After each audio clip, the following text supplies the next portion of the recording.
الحمد لله رب العالمين نحمده ونستعينه ونستغفره ونعوذ بالله من شرور أنفسنا وسيئات أعمالنا من يهده الله فلا مضل له ومن يضلل فلا هادي له أشهد أن لا إله إلا الله وأشهد أن محمدا عبده ورسوله رب اشرح لي صدري ويسر لي أمري واحلل عقدة من لساني يفقهوا قولي Cik pegang rakam sekejap.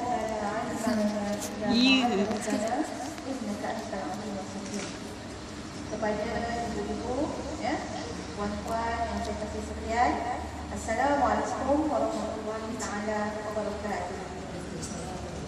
Alhamdulillah, syukur ya, dipanjatkan Allah Subhanahu wa taala memberikan kita masa, ya, kesempatan untuk datang ke masjid rumah Allah yang mulia ini di pagi cuti, kan, hari cuti. Saya faham, ya, ibu-ibu nak mendobi, ya, cerita banyak, nak memasak, nak pergi pasar, kan. Tapi insya-Allah benda tu kita tinggalkan sekejap je untuk hadir pada hari ini. Jumpa berkenalan bersama kita dan ada sedikit perkongsian. Alhamdulillah, indahnya ibadah di dalam Islam.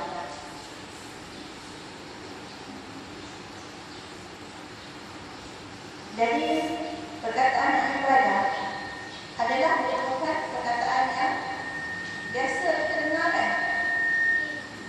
Ibadah, bukan ibadat. Rumah ibadat, buat ibadah, kan? Kenapa dia pencen untuk apa-apa? Tak apa nak buat ibadah, ya? Kita sekarang macam tu.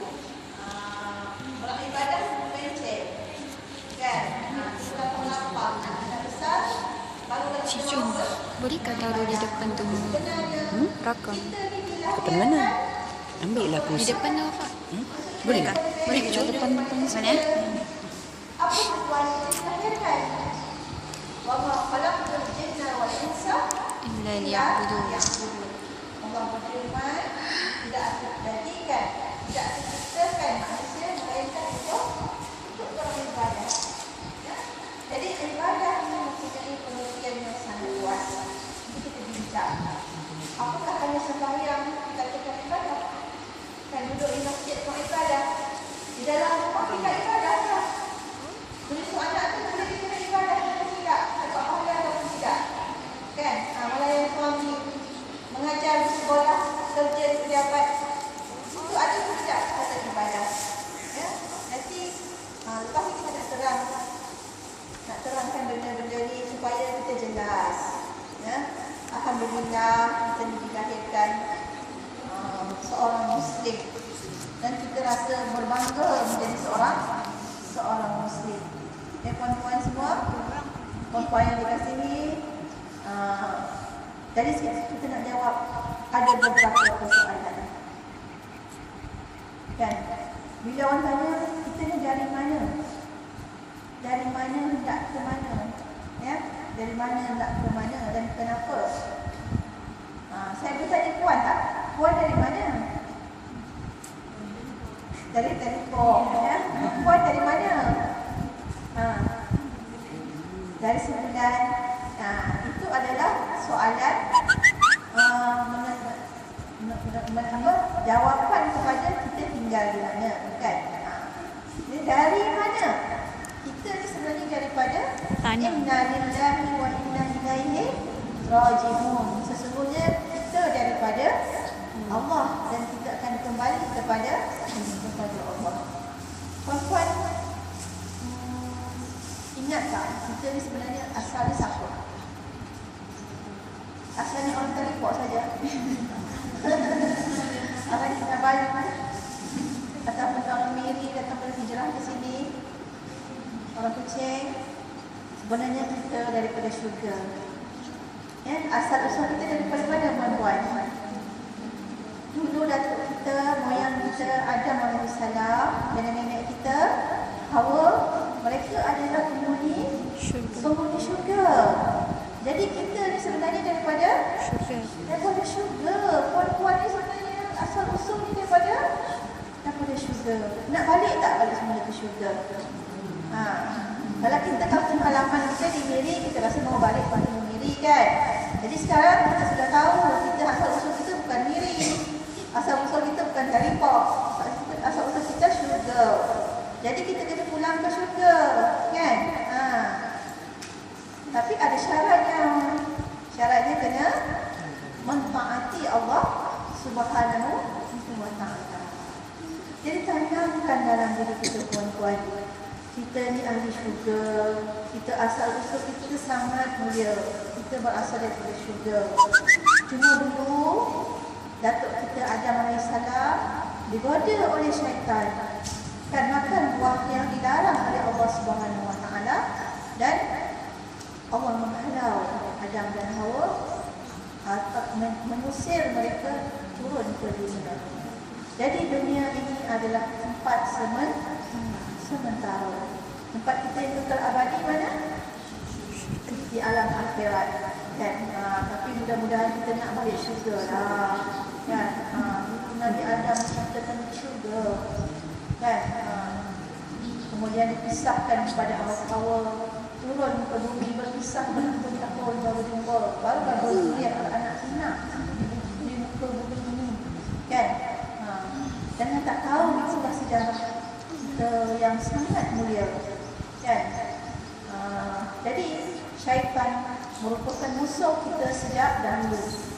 Mereka kalau boleh tak suka kita duduk dalam syurga, sebagaimana dia jealous, cemburu dengan Nabi Adam duduk dalam syurga.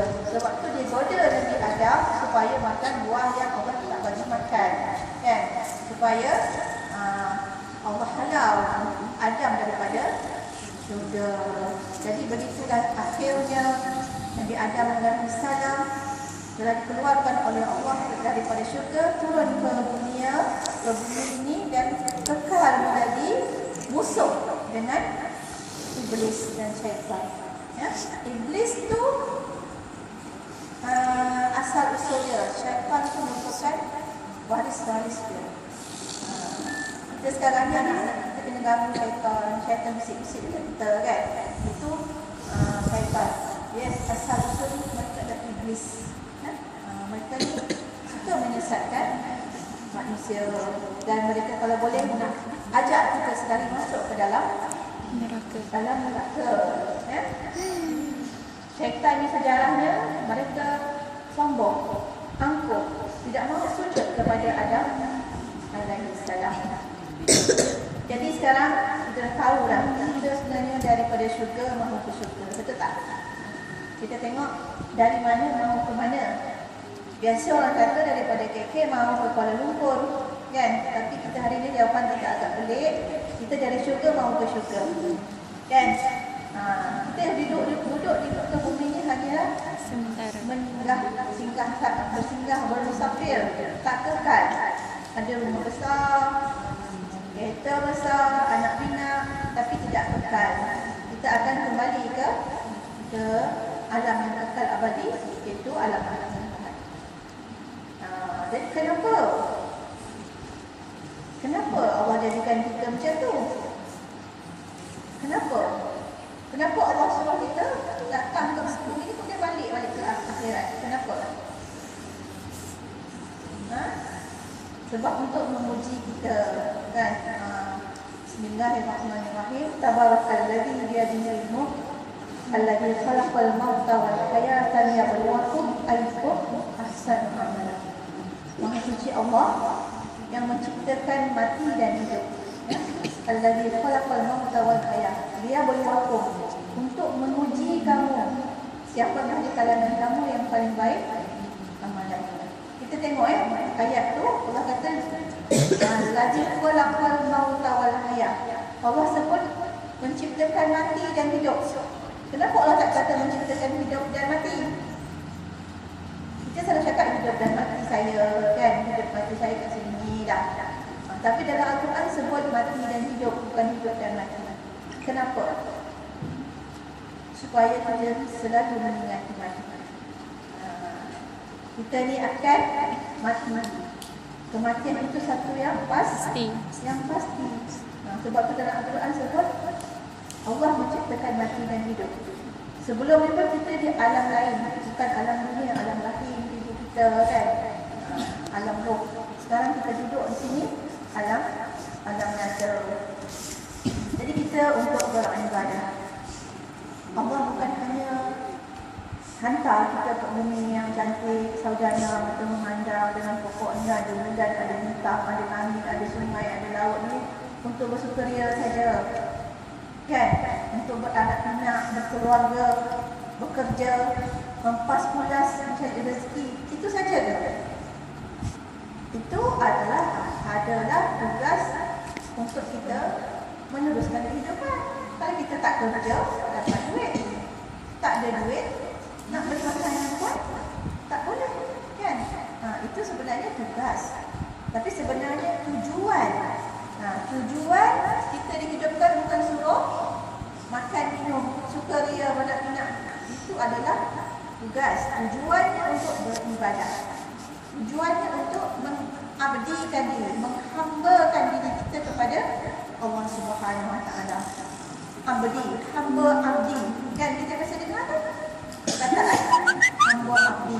Kalau kita tengok cerita putih tu, orang kulit hitam yang biasanya menjadi hamba abdi.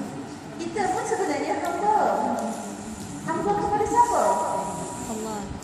Hamba kepada pencipta kita, iaitu Allah Subhanahu Wa Taala. Dia yang mencipta kita dan dia yang menentukan kepada kita nak buat apa. Dia yang menentukan kepada kita apa tujuan kita datang sini. Kita hidup di kita sendiri ke yang menentukan apa tujuan hidup kita. Tujuan hidup kita diberitahu oleh Allah adalah untuk beribadah, untuk menghambakan diri kepada Allah Subhanahu Wa Taala. Isra. Tadi kita kata kita daripada syurga. Itu asal usul yang pertama, iaitu daripada datuk kita Adam AS. Tapi bila kita cek balik, kita ni sendiri daripada mana? Yang duduk syurga dulu datuk kita mana tak duduk syurga dulu? Enggak Enggak biasa. Kita tak pernah duduk syurga. Duduk syurga tu tapi Adam. Kita dulu asal kita, sesungguhnya kami tuakan kamu sebagai bayi. Kemudian kami menciptakan kamu dari tanah, kemudian dari setitik mani, kemudian dari seketul darah, kemudian dari seketul darah berbentuk dan tidak berbentuk, agar kami dapat menerangkan kepada kamu dan kemudian kami kukuhkan hidupkan kamu di dalam rahim hingga saat yang ditentukan. Jadi kita ni secara pastinya kita ni bukan anak bulu betul, bukanlah yang telur ayam. Kan? Kita ni adalah berasal daripada air yang hina, ya? Air yang hina yang diciptakan, yang cipta daripada tanah Nabi Adam. Asal usul manusia yang daripada tanah tu siapa? Nabi Adam. Tapi kita ini daripada setitik mani, kemudian bertukar menjadi seketul darah, kemudian menjadi seketul daging, kemudian jadilah kita manusia dan diletakkan dalam rahim dan tulang. Kan sebenarnya satu yang ajaib. Ibu-ibu yang mengandung kita, perempuan yang alhamdulillah dia pernah mengandung. Kan kita kandung manusia dalam perut kita, kan? Tapi itu sebenarnya satu keajaiban. Ada kehidupan di dalam perut kita. Kan? Dan kita perlu melalui dan hidup di dalam rahim ibu. Siapa yang menjaganya? Kan? Kita tak ada ke ibu tu menjaga baby tu kat dalam tu? Yang menjaganya adalah Allah Subhanahu Wa Taala. Yang kita ada katakan, kemudian kami kokohkan kedudukan kamu di dalam rahim. Itu yang kita tengok lepas tu ada yang gugur. Kan? Biasa tak gugur. Keguguran itu. Kan? Keguguran tu sebab kita kokoh. Dan rahimnya tidak kuat. Jadi anaknya gugur. Kan?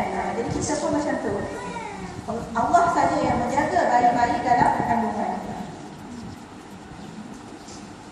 Jadi bila sudah mengandung tu, dikeluarkan kamu sebagai bayi. Biasa jadi bayi tak? Biasa. Kita dulu kan bayi, kan dia dukung, gendong sana kemari, kan? Kemudian kamu mencapai umur dewasa. Ada di antara kamu dimatikan, ada dari kamu dipanjangkan usia. Ada baby lagi dah meninggal kan. Ada yang dah tua 100 tahun masih hidup sihat kan. Sehinggalah ada juga sampai pada usia yang nyanyuk kan, sampai dah tak ada pendengaran tak bagus kan. Otak dia sudah tak bagus sehingga dia tidak mengetahui apa lagi yang sebenarnya dia tahu. Jadi kita berdoa kepada Allah Subhanahu Wa Taala sampai usia yang tidak ada jalan berkat kan. Kita nak tak ada nyanyuk. Tahu tak nyanyuk perempuan? Bahasa Sabah adalah kata nyanyuk. Ya, kita semua Melayu, orang Melayu kan. Nyanyuk tu kadang-kadang dia tak boleh nak mengurus diri. Dia lupa. Waktu solat di tempat tu pun tak tahu berapa rakaat kan, lupa. Tak kenal orang. Kan? Jadi boleh tak kita nak mengelak daripada nyanyuk? Tekan okey. Tak boleh? InsyaAllah boleh. Kalau kita orang yang menjaga hubungan kita dengan Allah Subhanahu Wa Taala, rajin sembahyang, rajin puasa, tidak meninggalkan apa yang Allah perintahkan, bersedekah, Allah tidak sia-siakan. Ya? Kita insyaAllah akan mati dalam husnul khatimah, mati dalam keadaan yang baik. Tapi kalau lupa apa semua tu, kita risau. Itu adalah kerana masa kita muda kita lalai. Kita lupa Allah, jadi masa kita tua pun kita tak ingat Allah kan. Jadi nyanyuk ni sebenarnya penyakit kan, boleh dihindari ya. Jadi kita ni tak nak dah tua-tua anak-anak kita paksa jaga sebab nyanyuk kan.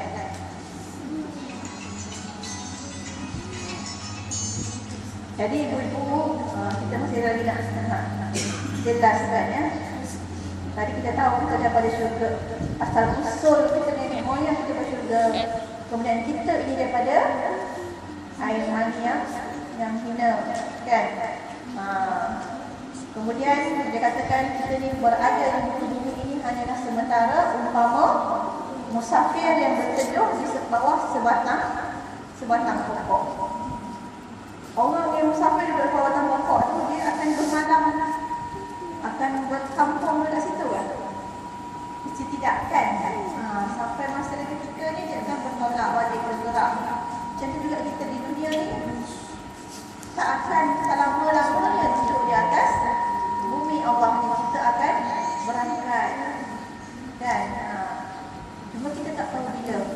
Sebab kita ada ajal usia kita, Allah saja yang mengetahui. Tapi kita kena sentiasa bersedia. Kita tahu tak bila kita nak mati? Tahu tak? Tak. Kalau kita tahu, kita senang ready kan, siap-siap, bersihkan diri, sembahyang banyak-banyak kan, buat baik banyak-banyak. Tapi kita tak tahu, mungkin kita tidur, mesti dalam perjalanan, kita malam jalan raya kan. Jadi sebab tak tahulah kita kena bersedia kan. Sentiasa bersedia apabila berlaku, kita dapat menghadapinya dengan baik. Jadi tadi kita kata hidup ni untuk berseronok ke? Tidak. Bersukaria ke? Di pantai kan, pulau-pulau, itu saja. Makan masa enak-enak, sedap-sedap, minuman. Kalau kita kat Malaysia ni memang syurga makanan kan. Nak makan apa pun ada, nasi macam-macam ragam, macam-macam jenis, kek, biskut, lauk pauk kan, mi goreng, mi